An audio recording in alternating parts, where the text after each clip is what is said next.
these 3 minutes, we're going to look at some of the positive things we've done against the Brampton Bounce. Here our transition defense is quite good with everybody hustling back.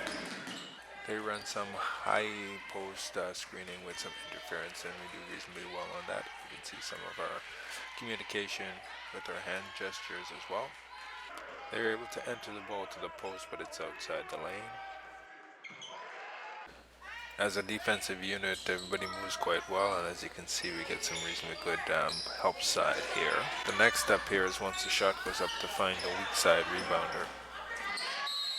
Again, here is a defensive unit. I think there's fair amount of communication and reaction to the ball and our check. There's good help from the post defender on the penetration.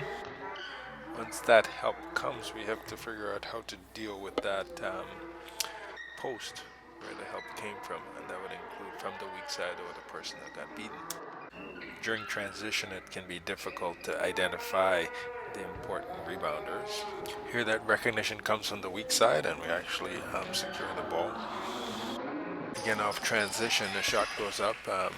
There's good responsiveness to all the offensive players crashing the board. We don't actually get the rebound, but we have a good opportunity to do so. Here there's excellent effort in stopping that penetrator getting to the lane. The strong side help is also in the gap. Here again, as a defensive unit, all the activity and communication look to be pretty good. They do get the ball to the cutter off the high post interference, because as you can see, it's outside the lane.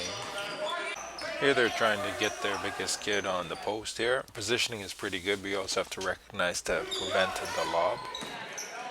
Once the shot goes up, we actually get contact on all 5 players. Excellent. This is one for detail where we actually box out all people on the lane. Here the on-ball defense is very good, so the player gets little or no penetration. As a result, this action occurs well outside the 3-point line and allows a switch to occur. Again, the defense on the baseline is very good and does not allow penetration into the lane. Here again, the perimeter defense is very good. It creates some problems for them as they get late into the clock. We do very well on that switch. We end up making a buzzer beater, but you'd live with that. I like this one because we make early contact and we actually force her outside the lanes. Initially, we do a good job with this and a lot of their activities outside the 3-point line. We handle the handoff screen well. We could have done a bit better job at stopping penetration into the lane. That help could have come from the weak side defender. On their baseline out of bounds here, the danger person comes from the high post, and the responsiveness to the ball is pretty good.